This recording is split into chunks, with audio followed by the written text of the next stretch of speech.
जय श्री श्याम। हारे के सहारे, शीश के दानी, खाटू धाम के वासी, मेरे श्याम बाबा के सभी लाडले भक्तों और प्रेमी जनों का खाटू कहानी पर एक बार फिर से पूरे हृदय से स्वागत है। हमारी इस निरंतर भक्ति यात्रा में हम अपने श्याम प्यारे से अपने रिश्ते के हर पहलू को समझने की कोशिश कर रहे हैं। हमने ये जाना कि बाबा को अरदास कैसे लगाई जाती है, हमने उनके दरबार में बहने वाले आंसुओं के रहस्य को समझा और हमने उनके 3 बाणों से लेकर मोर पंख तक के हर प्रतीक के गूढ़ अर्थ को जानने का प्रयास किया। ये सब भक्ति के वो मार्ग हैं जो हमारे विश्वास को मजबूत करते हैं। पर आज हम भक्ति के उस स्वरूप की बात करेंगे जो शायद बाबा को सबसे अधिक प्रिय है। यह वह मार्ग है जिसमें न कोई जटिल नियम है, न कोई महंगा चढ़ावा है, न ही किसी विशेष योग्यता की आवश्यकता है। यह वह मार्ग है जहां बुद्धि पीछे रह जाती है और हृदय आगे आ जाता है। यह वह मार्ग है जो भक्त को याचक से प्रेमी बना देता है। आज हम बात करेंगे श्याम नाम के संकीर्तन की, यानी भजन और कीर्तन की उस जादुई शक्ति की जिसमें डूबकर भक्त अपनी सुध बुध खो बैठता है। हम सबने यह अनुभव किया है, जब खाटू के दरबार में या किसी जागरण में कोई भाव भरा भजन शुरू होता है तो क्यों हजारों लोग एक साथ अपने हाथ उठाकर झूमने लगते हैं? क्यों उनकी आंखों से अविरल अश्रुधारा बहने लगती है? क्यों एक साधारण सा शब्द जय श्री श्याम जब संगीत में ढलकर गूंजता है तो वो हमारे रोंगटे खड़े कर देता है? आखिर कीर्तन में ऐसी कौन सी दिव्य शक्ति है जो एक साधारण सी अरदास या प्रार्थना में नहीं होती? तो आइए आज खाटू कहानी पर हम भक्ति के इस सबसे रसमय और आनंदमय मार्ग के रहस्य को समझते हैं। हम जानेंगे कि भजन कीर्तन केवल मनोरंजन या परंपरा क्यों नहीं, बल्कि यह बाबा से जुड़ने का सबसे सीधा, सबसे तेज और सबसे शक्तिशाली माध्यम क्यों है। इसके पीछे 3 परम आध्यात्मिक कारण काम करते हैं। अध्याय 1, बुद्धि से हृदय की यात्रा। भाव की सीधी अभिव्यक्ति बाबा से जुड़ने के 2 मुख्य मार्ग है। पहला है ज्ञान मार्ग या बुद्धि मार्ग और दूसरा है प्रेम मार्ग या भाव मार्ग। जब हम बाबा के सामने खड़े होकर शब्दों में कोई प्रार्थना या अरदास करते हैं तो वह प्रक्रिया अक्सर हमारी बुद्धि से होकर गुजरती है। हम अपने दिमाग में अपनी समस्याओं को, अपनी जरूरतों को, अपनी मांगों को तरतीब देते हैं और फिर उन्हें शब्दों का रूप देकर बाबा के सामने प्रस्तुत करते हैं। बाबा, मेरा ये काम कर दो। बाबा, मुझे उस संकट से बचा लो। इसमें कोई बुराई नहीं है, ये भी भक्ति का एक अंग है। पर यह एक याचक और दाता का संबंध है। पर कीर्तन या भजन बुद्धि से नहीं, वो सीधे हृदय से उत्पन्न होता है। ये बाबा से कुछ मांगने का तरीका नहीं, ये बाबा के प्रेम में डूब जाने का तरीका है।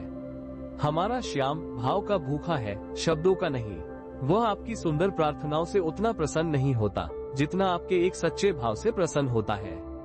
इसे एक सरल उदाहरण से समझिए।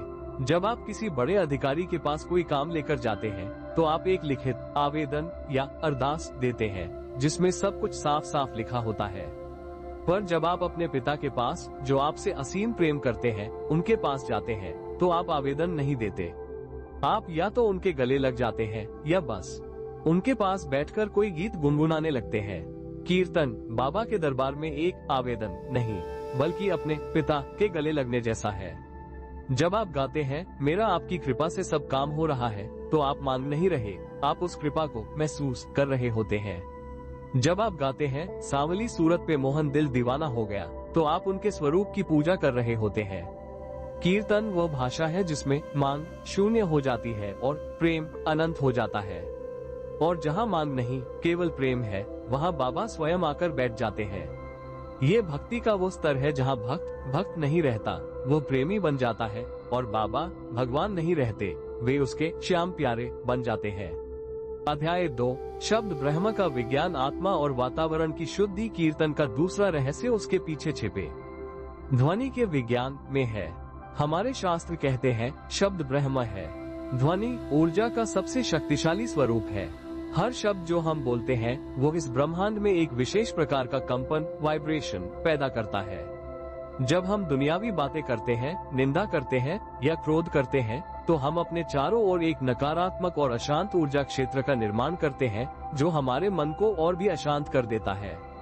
पर जब हम श्याम नाम का या कृष्ण, गोविंद, मुरारी जैसे दिव्य नामों का ऊंचे स्वर में संगीत के साथ उच्चारण करते हैं तो क्या होता है?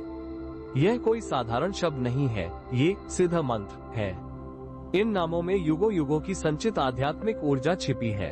जब आप गाते हैं जय श्री श्याम, तो आप केवल एक नाम नहीं ले रहे होते, आप अपने मुख से एक दिव्य ऊर्जा बम को प्रज्वलित कर रहे होते हैं। इस नाम ध्वनि की पवित्र तरंगे सबसे पहले दो चीजों को शुद्ध करती हैं।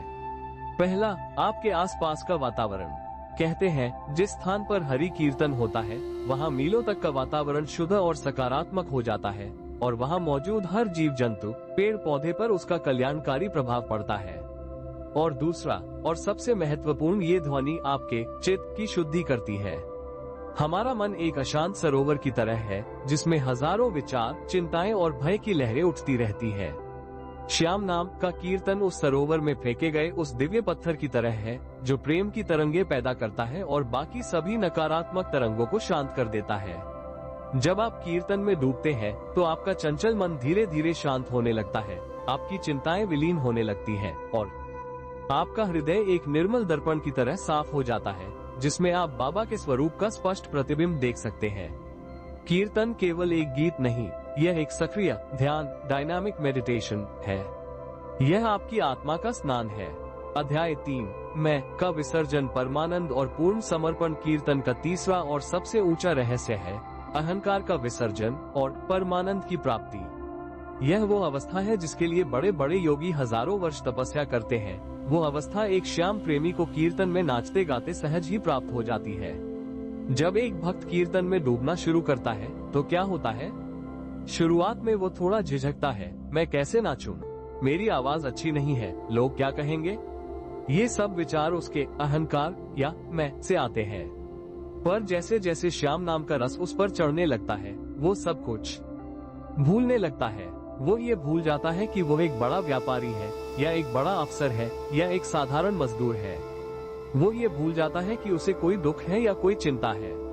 वो अपना पद, अपनी प्रतिष्ठा, अपना शरीर, अपना मैं सब कुछ भूल जाता है। उसके भीतर बस एक ही भाव बचता है, मैं श्याम का हूँ और श्याम मेरा है। कीर्तन में भाव विभोर होकर नाचना कोई शारीरिक कसरत नहीं है, ये देह भान से मुक्त हो जाने की प्रक्रिया है। यह आपके मैं के पिघल जाने का क्षण है और जिस क्षण आपका मैं पूरी तरह से विलीन हो जाता है उसी क्षण आप परमानंद की उस अवस्था को छू लेते हैं जहां दुख सुख मान अपमान सब समाप्त हो जाते हैं और केवल शुद्ध आनंद ही शेष रह जाता है। यही पूर्ण समर्पण है। अरदास में आप अपनी समस्या बाबा को सौंपते हैं, पर कीर्तन में आप अपनी समस्या नहीं, अपने आप को ही बाबा को सौंप देते हैं। और जब भक्त स्वयं को ही सौंप देता है तो उसकी जिम्मेदारी बाबा स्वयं उठा लेते हैं। यही कारण है कि कीर्तन को कलयुग में मुक्ति का सबसे सहज, सबसे सरल और सबसे आनंदमयी मार्ग कहा गया है। यह वो महायज्ञ है जिसमें भक्त अपने अहंकार की आहुति देता है और बदले में प्रसाद के रूप में श्याम प्रेम का परमानंद प्राप्त करता है। तो मेरे श्याम प्रेमियों, कीर्तन को कभी भी भक्ति मार्ग का एक छोटा मोटा अंग मत समझिएगा।